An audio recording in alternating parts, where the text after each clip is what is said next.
Re-Zero, Arc 8, Chapter 70, The Final Stratagem.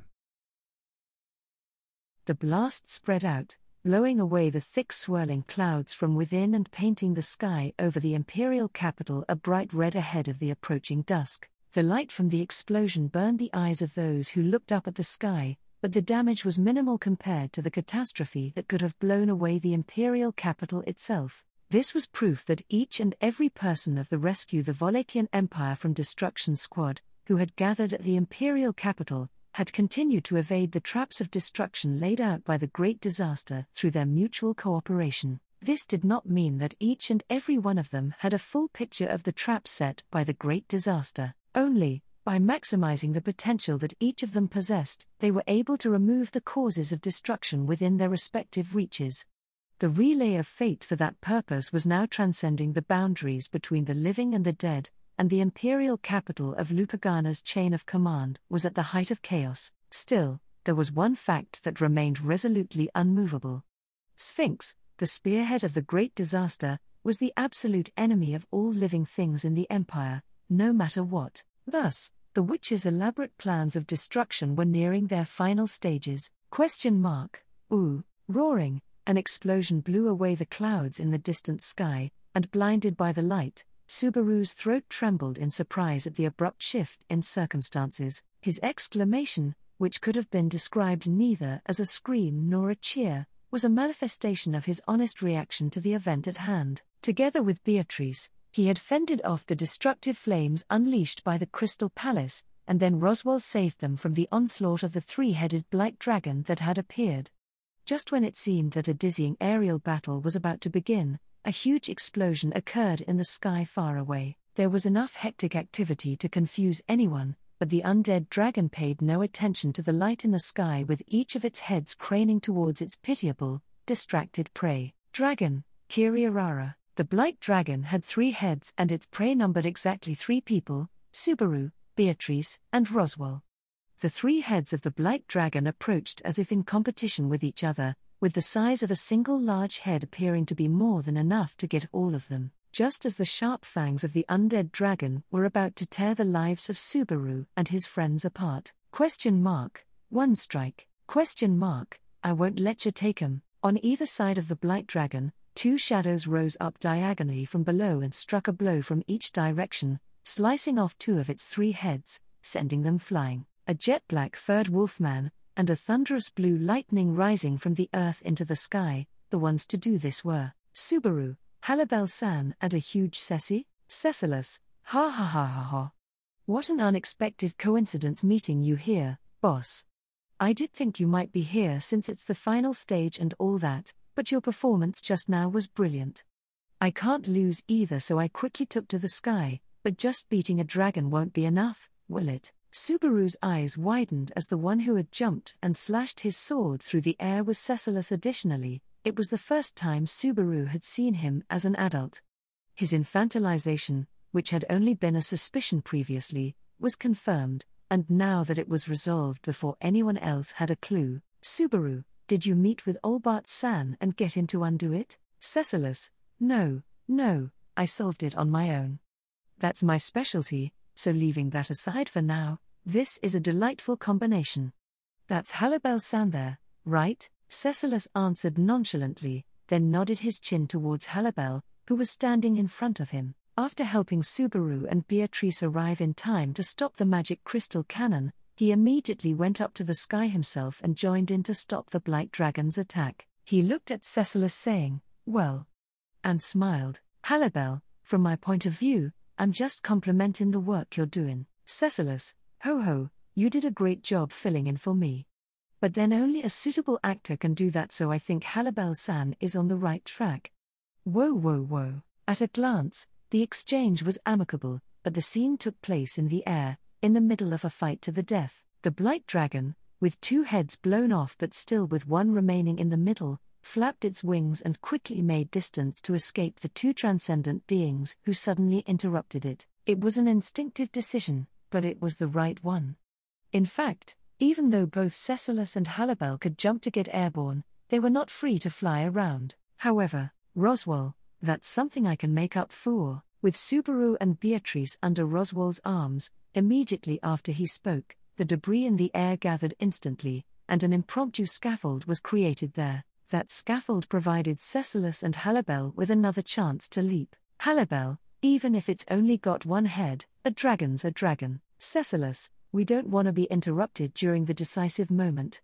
Let's slay it quickly. How many people could so casually say such a thing to one of the most powerful creatures in the world, a dragon, and no other than the Blight Dragon? And yet, the two immediately proved that it was no kind of jest or boast. A flash of blue and black streaked across the sky, instantly catching up with the Blight Dragon that was trying to take advantage of the distance. In a moment, the dragon's wings were torn to shreds as it was pierced by 3 separate wolfmen in midair, creating death holes. However, the warriors would not let the dragon miserably fall to its death. A flash of lightning, a slash from the sword that manifested dreams, split the black scales of the Blight Dragon vertically, and its life was severed in 2. It was one of the most abrupt and legendary dragon-slaying acts in the world. Beatrice, those guys are outrageous. In fact, Subaru had seen the same thing that Beatrice had, and agreed wholeheartedly. Even though Subaru was aware of this as information, 2 of the world's strongest individuals were unbeatable in ways that went beyond his simple imagination. In fact, with them he felt like he could not lose, just like having Reinhard on his side. Now that Cecilus had grown up, together with Halibel, that feeling was even stronger. Not yet, bro. A voice lunged at Subaru as his mind was relaxing, as if punching him in the side. He looked, and standing there in the area that was originally the second bastion, a place where the ground was like boiling magma, was a man in a familiar helmet. It was Al, one of the missing people in the imperial capital. Al screamed out desperately from the ground. He said, "Al, the alignment of the stars hasn't changed yet. The witch is still up to something." At the rapid changes occurring in the situation, Vincent could feel his thoughts gaining heat and speed. Even though he was lionized as the wise emperor, Vincent did not think of himself as being particularly wise when compared to others. If there was one thing he was more conscious of than others, however, it would be none other than the difference in the depth and vastness of his thinking, as well as the time it took for him to produce an answer. Thus, that difference in time taken would change depending on whether or not he could still function and make use of the trivial time in which everyone had their attention stolen by the radiance present overhead. Vincent, its fuse set off by the witch's stratagem, the magic core of the Crystal Palace had been brought to the verge of collapse, taking the true body of Moguro Hagane in hand. The undead Borleroy to Meglyph rose to the skies. As a result, the induced explosion of the Crystal Palace had been avoided, and the imperial capital, nay, the entire empire, had been rescued from ruination. But then again, this was that Borleroy. What he had truly wished to protect was likely neither the empire nor the imperial capital, but rather somebody to whom he was emotionally attached. In any case, the fruits of the deceased Borleroy's sacrifice were the safety of the imperial capital, and the sight of the evening sky from which the surging clouds had been scattered. Vincent, but, is this truly the end? Right beside him, tears streamed down the cheeks of Medium, who was embracing the unconscious Madeline. With that in his peripheral vision, Vincent cold-heartedly immersed himself in thought. Using her position of Empress Consort as a shield, Medium had prevented Vincent from relinquishing his life. If he were a strong emperor, if he were an emperor who had such leeway, he surely would have displayed an empathetic demeanor, or words of consolation. However, Vincent was neither of those. Ergo, he did nothing for Medium. For all the things he did not do for her, Vincent coldly worked his head. Vincent, without cease, the great disaster has continued to take measures intent on bringing about total destruction. In addition, each stratagem is multi-layered and without openings. The sacrament of the immortal king resurrecting the dead was fueled by the power of the stone, Muspel, and if the undead continued to be felled, the power of the stone would be depleted, resulting in the collapse of the empire's vast lands. The previous firing of the magic crystal cannon, what it had been targeting was unclear from Vincent's position. But, after it was fired, the magic core was filled with immense heat, and had been a bomb left behind as a parting gift to blow away the imperial capital. By merely averting these threats, it would have been short-sighted to think that they had overcome the entire affair. If there was still something, still a subsequent measure that the great disaster was preparing, Vincent, suddenly, a certain possibility flashed through Vincent's mind. Rather than deep and thoughtful foresight, it was the product of something that was already closer to a pretext or paranoia. However, now that he had thought of it, there was no choice but to verify the possibility. Vincent was aware that the things he thought of were things that anybody else could also think of, given enough time. If so, then this was the same. Vincent, Olbart Uncle Ken. Have you searched every last corner of the palace? Olbart, oi oi, Your Excellency, I've lost both my arms, you know. Even if you would make my pitiful nursed life from here on out a little more fleetin'. Vincent, within the palace, did you see Priscilla Barriel? I shan't ask of her survival. Olbart, Vincent, answer. We mustn't let time go to waste. Olbart. You're talkin' 'bout the young'un lass with red eyes in the flashy dress, right? Ain't seen her. Though, I did go round killin' the troublesome caster along with the bunch who'd had their souls tampered with. At Vincent's threatening demeanor, Olbart raised one of his white eyebrows and answered so. Originally, the duty that had been entrusted to Olbart was to infiltrate the Crystal Palace and conduct a thorough search. The general objective of that was to destroy the technique of the sacrament of the immortal king. As a result of his interference, it was difficult to say whether the opponent's objective was fulfilled in a satisfactory manner. But, Olbart, since I came up not just empty-handed, but with no hands at all, I didn't produce any results. Are you dismissing me from my post as general? Vincent, the matter of the status of your employment is postponed. But, if you were unable to find her, medium, able chin, the monstrous old man's face had lost its complexion, yet he still jested as if all was normal. At that exchange between Olbart and Vincent, medium uttered a voice of inquisitiveness as she lowered her gaze from the sky. Still influenced by the reverberations of Bauleroy's conclusion, medium with her blue eyes posed that question, to which Vincent loathsomely tread upon the floor where debris was scattered about. And then, Vincent, Priscilla is not being held captive within the Crystal Palace.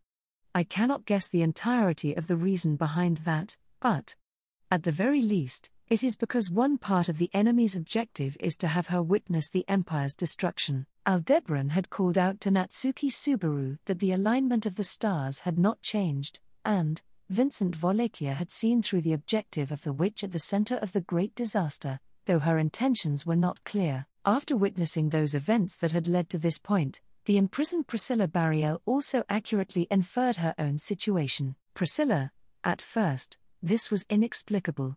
If Mindself were your objective, Arakia's death would not have been a matter of concern, but the demise of the Empire would have been an inconvenience. The floating, reflective water mirrors not only showed the battle for the imperial capital, but also the battle for the fortified city, along with the people falling victim to the undead in various parts of the Empire. It indeed was a sign that the threat of the great disaster was spreading throughout the Empire. She showed these events to Priscilla in order to color her heart with despair. The aim was easy to understand, but whether it could be done was not. However, Priscilla, the ruination of the Empire resulting from the death of the stone would not serve your goals. And that is because ultimately, it is not your desire to take mine life here. Consequently, Priscilla, Mindself is not being held within the dungeons of the Crystal Palace. The reason why Sphinx continued to layer on measures to bring about the Empire's downfall was because she was convinced that all of that destruction would not reach Priscilla, destroying the Empire while keeping Priscilla alive.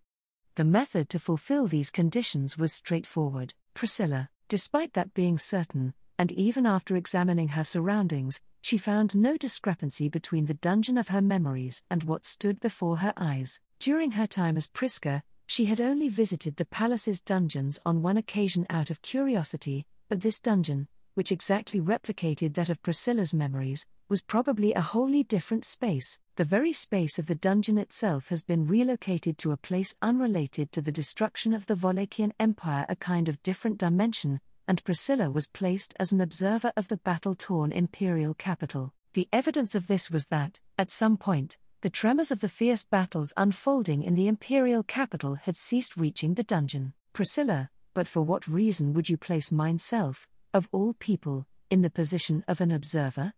The other members of the Wallachian imperial family aside, you have certainly considered the means wherewith to disrespect mineself in particular, which, careless meddling is forbidden. This may be an effective measure for you.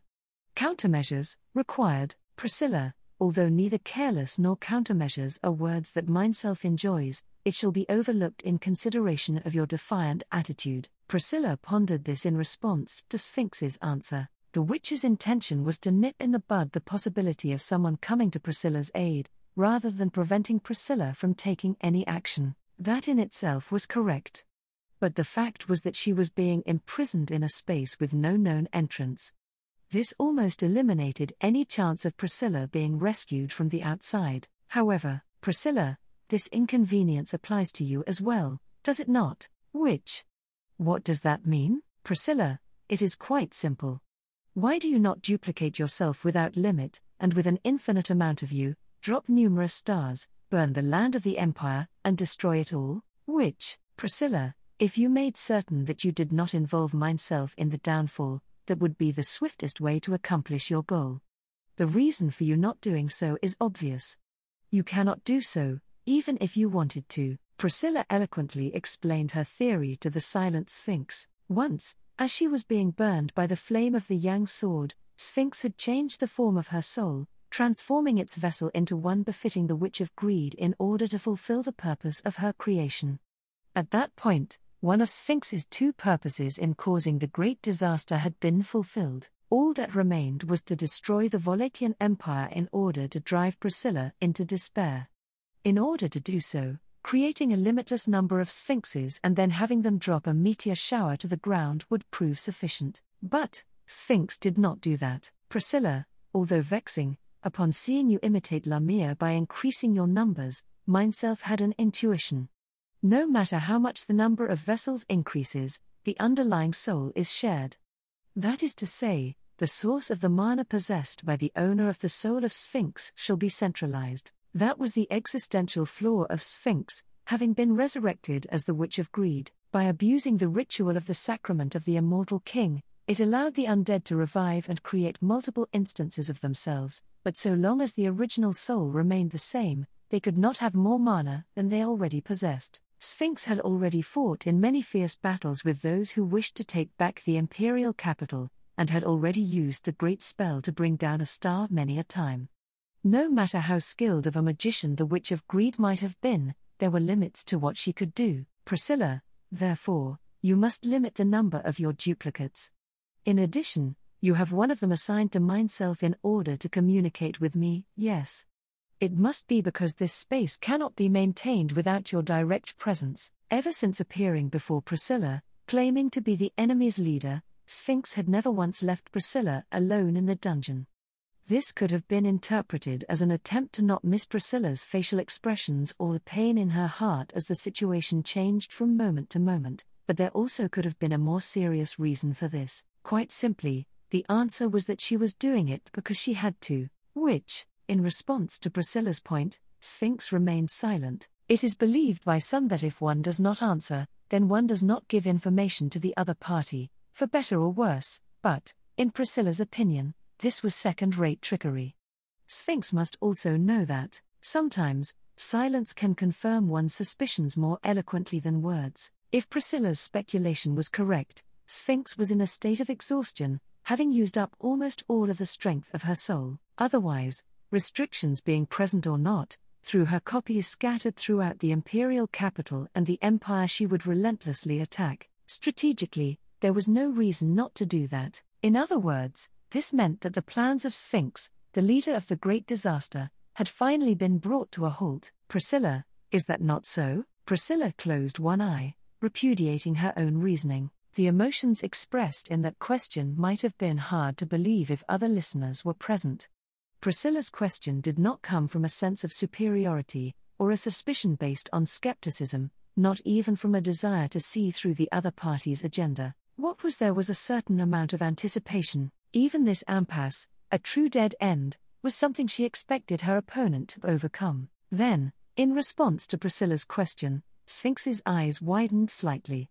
Watching, the witch then twisted her lips into the shape of a smile. At that moment, the final showdown between Priscilla and Sphinx began. The Sphinxes, resurrected from the same soul, were all independent, and did not share in the same consciousness. Hence, among the Sphinxes, serving as the Witch of Greed, who had manifested as 7 total bodies, the only one who knew that Priscilla had seen through their intentions was the one directly facing her. However, that would not have had any influence upon the intentions of the 7 Sphinxes. That was because it was a stratagem that had been formulated under the assumption that Priscilla would have seen through their intentions from the start, correctly guessing them. The one that had verified Priscilla's answer was just the one facing her, but Sphinx could not help but admire her abnormal insight, having guessed almost everything correctly. As she had said, several Sphinxes were sharing mana through the source of one soul, so the more of herself she multiplied, the amount of mana that each individual Sphinx could use would decrease.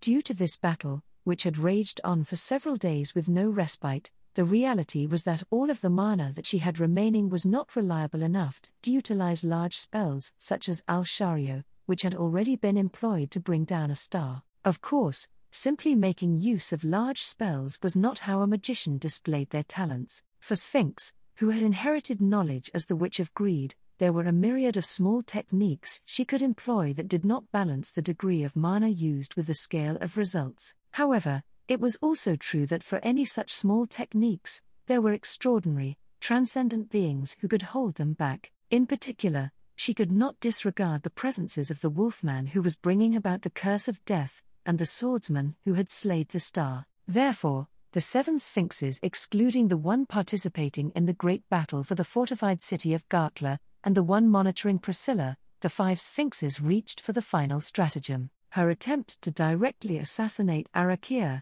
who had assimilated with the stone, had failed. The utmost powerful attack to exterminate Arakia, fired via the magic crystal cannon, had also failed. The strategy of lighting the fuse of the magic core right after the magic crystal cannon had fired, having it run rampant and exceed its critical point to annihilate the imperial capital, had also failed. With all of those failed stratagems as the groundwork, the Sphinxes stationed in 5 locations around the imperial capital of Lupagana would activate the magic circle they had laid out. They would interfere with their true target, the magic crystals of the Crystal Palace. Sphinx, multiplex magic circle activation, executing final stratagem. Importance, required. This plan was fundamentally different from the stratagem that had attempted to blow away the imperial capital by using the magic crystals of the Crystal Palace as a catalyst via the magic core running rampant. Regardless of being in a rampant state, the administrative right of the meteor known as the Crystal Palace belonged to the magic core, Moguro Hagane. But the magic core was no more. Having escaped the threat of explosion, the Crystal Palace was currently in a defenseless state. With Moguro Hagane's presence now gone, the administrative right of the magic crystals forming the Crystal Palace was vacant. Present there were lumps of colorless mana, which had stockpiled immense power over many long years, and for the witch, who was on the verge of depleting the little mana she had left, it was an offering for which she would water at the mouth. The star-shaped ramparts that symbolized the imperial capital of Lupagana, having laid out a 5-pointed star inverse to its 5 bastions, the 5 Sphinxes had deployed an enormous magic circle, interfering with the magic crystals of the Crystal Palace, which had lost its administrator in Moguro Hagane. It was something designed to completely usurp the vast mana dwelling therein. Thus, the witch's plan, something not directly linked to the destruction of the Wallachia Empire, would not be thwarted by Natsuki Subaru or Vincent Wallachia, who had both come to disrupt many of her artifices until now.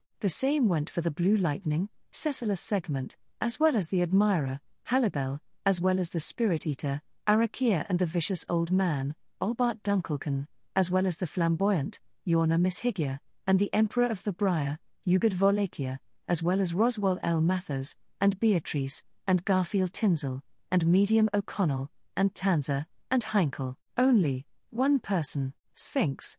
The magic circle is incomplete. The 5 Sphinxes, who ought to have activated the magic circle among them, the one present at the northmost point had failed to participate in the activation of the magic circle, causing the other witches to harbor a sense of unease at the incomplete activation of the technique. As irony would have it, The fact that this had been caused by the witch of greed and the witch of envy, that it was caused by the clash of two individuals who succeeded these witches of times past, was not noticed by anybody at the current point in time.